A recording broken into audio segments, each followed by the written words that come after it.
যেদিন ক্লোজারটা ভেঙে গেছে ওই দিনে আপনার বাড়িটা ওই দিনে আমারটা শেষ। আমারটা না, আমরা প্রায় 41 পরিবার, 41টা ফ্যামিলি। আমরা এখন কে কোথায় আছি কোনো হিসাব নেই। এখান থেকে কত দূর? এই সুইচ গেট থেকে কত মনে করেন আমরা এখানে লগে এখানেও বাড়ি আছিল, এখান থেকে চালু করে মারা প্রায় 2 কিলোমিটার, 1.5 কিলোমিটার, মানে 2 কিলো পর্যন্ত ভেঙে গেছে। হ্যাঁ পুরোটাই এখনো তো ভাঙতেছে। এখনো ভাঙতেছে। আপনাদের ধরেন ওখানে কি ফাঁকা বাড়ি ছিল না? না, আমাদের টিনের ঘর, টিনের ঘর ঘরও নিতে পারি না, ঘর কিছু সরাইতে পারেন না? সরাইতে পারি না, মানে পড়ে গেছে। পূর্ব প্রস্তুতি ছিল না, এটা জানানো না। এখন আমরা যে থাকুম ওই জায়গা নাই। আপনার ফ্যামিলিতে কে কে আছে? ফ্যামিলিতে আমার 3টা মেয়ে আছে আর আমার ওয়াইফ আছে। ওরা কোথায় থাকে এখন? এরা ওই আত্মীয় স্বজন বাড়ি আছে। আমি এখন মসজিদে থাকি এখানে। যারা এখন এখানে ছিল এরা কে কোথায় আছে এখন? আসলে এখন মনে করেন এই রাস্তাঘাটে আছে, মনে করেন কোথাও মানে স্থান করতে পারে না, কিনলে অভাবই তো সবাই। সরকারি রিং বান্ধের উপরে ছিল। আপনারা কি আসলে সরকার থেকে কোনো আশ্বাস পেয়েছেন কিনা? না, কিছু পাইনি। কোনো তথ্য সংগ্রহ করেছে কিনা বা উপজেলা প্রশাসন আপনাদের তথ্য নিয়েছে? না, ওরকম কিছু নেই নাই। এখন আসলে চাওয়ার মতো কি? সবই তো শেষ, সব শেষ। কি চাবো সেটা হলো বিষয়।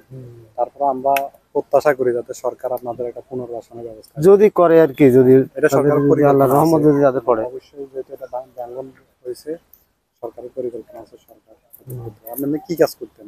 আমি এখন এইখানে মনে করেন জাল টাল দিতাম, মানে এই জাল মারতাম, এইসব নানান ধরনের জালের কাজ করতাম, মাছ টাছ দিতাম আর কি।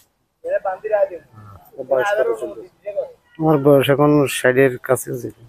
এই বাড়ি ধরেন কত সালে নির্মাণ করছেন? আমি এখানে আইসে 10 বছর ওই তাও আসতাম না। ওইখানে আমার একটা বাড়ি ছিল, ওইটা নদী ভাঙি চলে গেছে। ওইখানে আমার নিজস্ব জায়গা ছিল, 70 ডিসিমেল জায়গার ভিতরে আমার একটা বাড়ি ছিল। ওই বাড়িতে আম জাম হইতে এমন কোনো ফল ফ্রুট বাঁধা ছিল, সব ছিল। আমি যে বছর আইয়ের ভাঙি চলে গেছে, চলে যায়। কোন এলাকার মধ্যে পড়ছে এটা? এই কোম্পানিগঞ্জের ভিতরে, মুসাপুর, দক্ষিণ মুসাপুর। এরপরে 10 বছর আগে এখানে আসছি। ওইখানে বাড়ি ভেঙে গেছে, আবার এখানে গেছে, এখন এইটাও চলে গেছে। আর কোথাও যাওয়ার মতো সুযোগ। কি নাম? আমার নাম মোহাম্মদ শহীদুল্লাহ। আমরা হয়তো আপনার কিছু করতে পারবো না, কিন্তু দুঃখ হয়তো ভাগাভাগি করতে পারবো। মোহাম্মদ শহীদুল্লাহ। জি, শহীদুল্লাহ বয়োবৃদ্ধ মানুষ, ওনার বয়স প্রায় 60 ঊর্ধ্ব বয়স। ওনার এর আগেও একটি বাড়ি ছিল যেটা প্রায় 70 ডিসিমের বেশি ছিল, পরিপূর্ণ একটা বাগান বাড়ি ছিল এক কথায়। উনি সবকিছুই ওনার ছিল, এক কথায় সব হারিয়ে ফেলছি। এক কথায় সুখের জীবন ছিল সব। উনি ওনার ফল ফলাদি সবকিছুই ছিল, কিন্তু ওই বাড়িটি হারিয়ে 10 বছর আগে এই মুসাপুর ক্লোজারের পাশে উনি বাড়ি নির্মাণ করে আবারও স্বপ্ন দেখা শুরু করেছিলেন, কিন্তু এই ক্লোজারের সাথে ওনার স্বপ্নটুকু হারিয়ে গেছে।